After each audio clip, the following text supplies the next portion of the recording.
Next segment. What's that sound?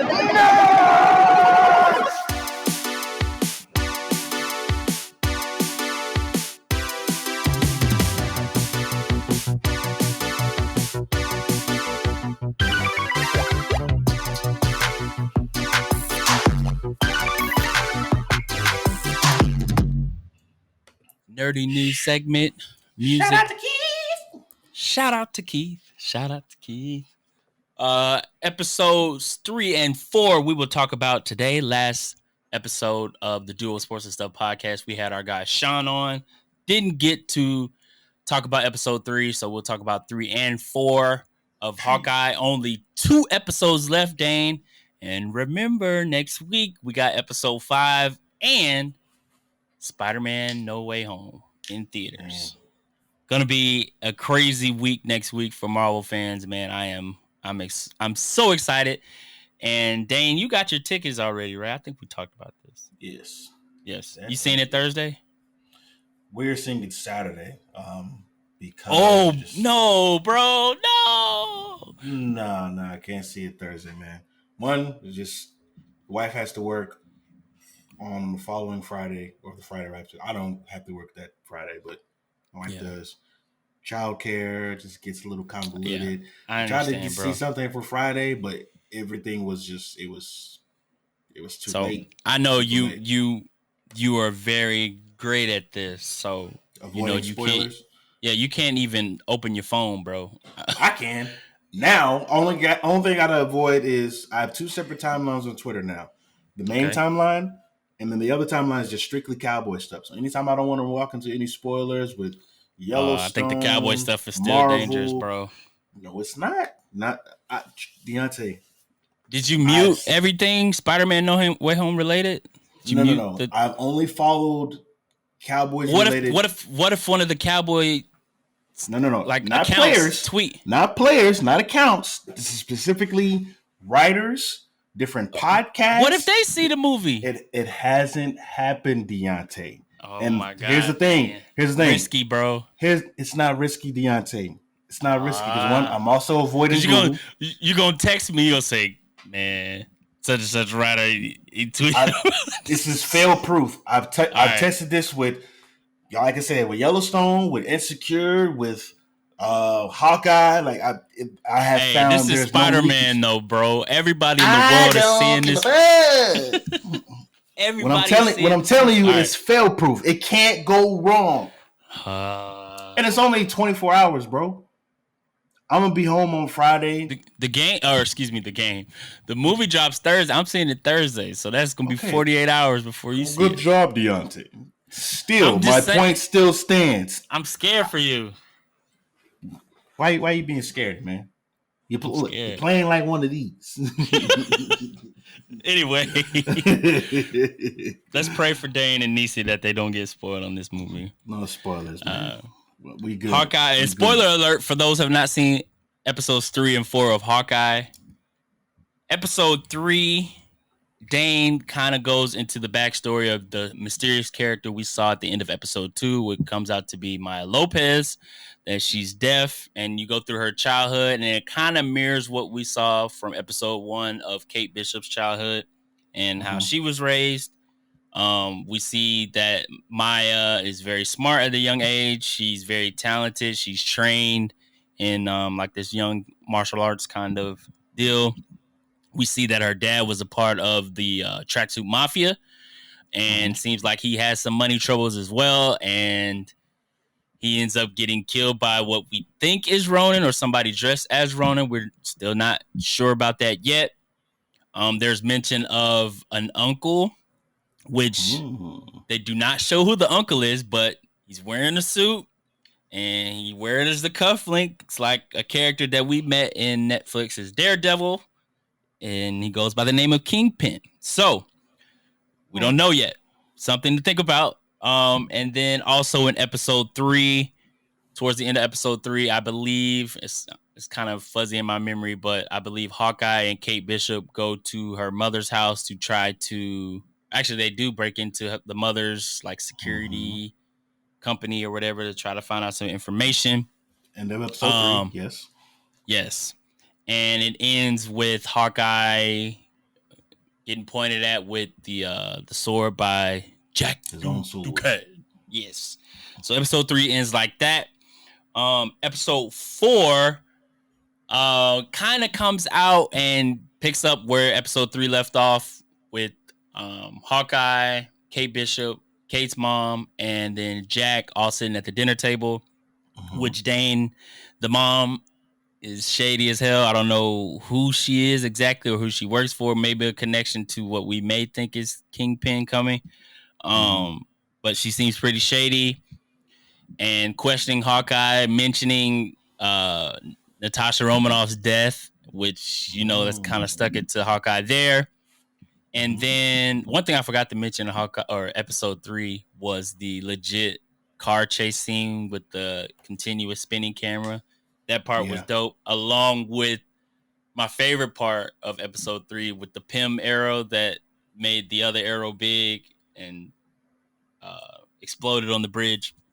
And then towards the end of episode 4, Natasha's sister that we met in Black Widow, Yelena, pops up, and if you remember what happened at the end of Black Widow the movie, the Liars. What was old girl's name in the post credit scene of Falcon and the Winter Soldier as well as Black Widow?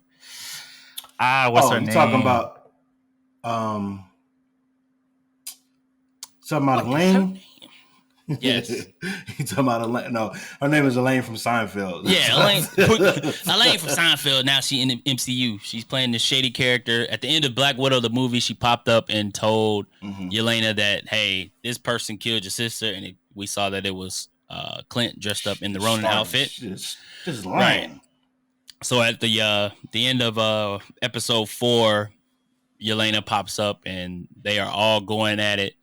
On top of the roof, and then we're finally unveiled to see that it's Yelena, and weirdly enough, she just hops off the building. So that was the last person I thought who it was, bro. I was like, who the hell could this other person be? And I was like, maybe she has some sort of long lost clone twin sister or something like that. I was like, okay, no, that doesn't make any sense. Because I'm fighting her right now. Doesn't Florence Pugh look like, at least at that part, she looked like Hayden Panettiere? A little bit.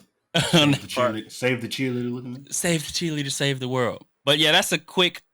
I know I kind of went through that pretty fast, but that's the gist of episode 3 and 4. You see a lot of character building between Kate Bishop and Clint in episode 4 as well. The connection kind of building between those two. But I think overall, Dane, episode 4 kind of serves as like the setup for what's to come. And we know some big time action coming because we got 2 episodes left. We know with the MCU shows that we've seen so far is going to go down. Speaking of big time action, episodes 1 and 2 were phenomenal, but episode 3 in terms of action, that was a movie. Yeah, they turned it up. Yeah, they did turn it up, but I think we're going to be led into your classic bait and switch by Marvel. What do I mean by that? So 2 theories, and I might be getting ahead of myself.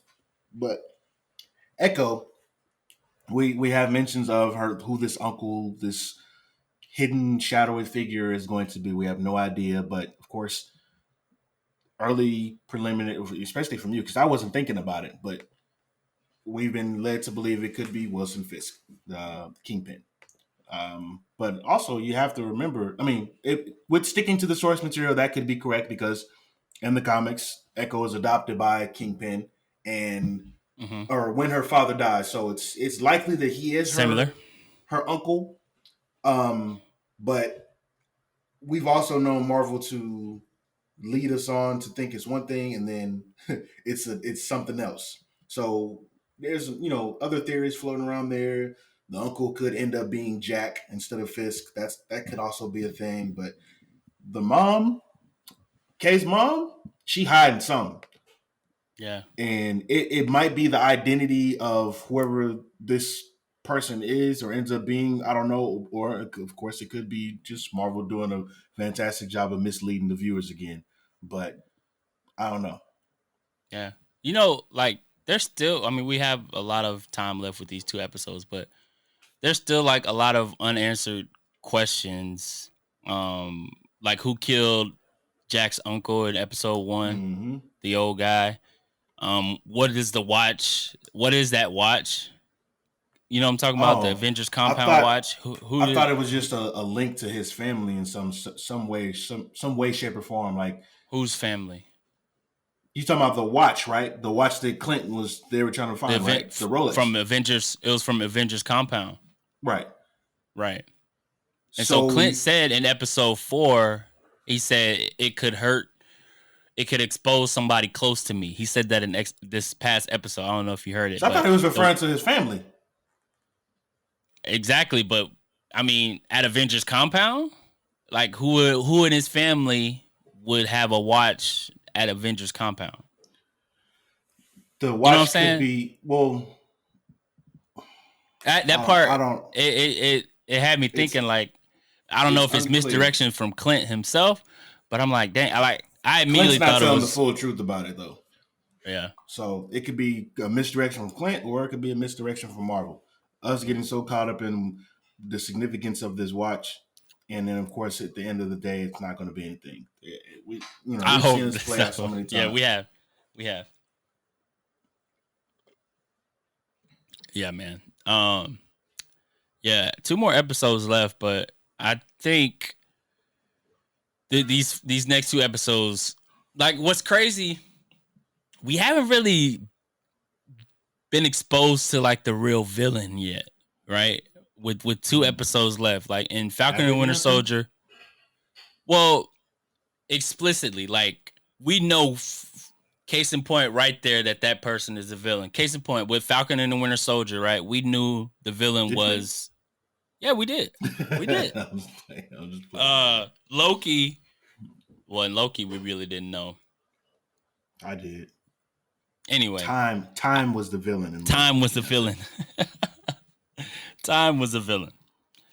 But yeah, I think it's still going to be a lot of more twists and turns when it comes to fruition in these next 2 episodes. Anything else that jumps out to you? I don't like the trope that they're going with though in episode 4 with we're not we're not partners, we're not teammates, we're not anything. I don't want to ever see you again. And they go their separate ways, and then And come back together. In the middle of the last 2 minutes, somebody comes out of nowhere to save. Somebody's like, I told you I'd never leave you type of situation. Like, we're so tired of that little trope. Like, that was so obvious that was going to happen. It had to be something. But And you know they're going to be partners and team up anyway. Yeah, and I think that's absolutely. why this episode was like kind of trying to build that last bit of camaraderie before they, have to really, really take down the big bad or whoever that may be. But the duo, the duo, the duo.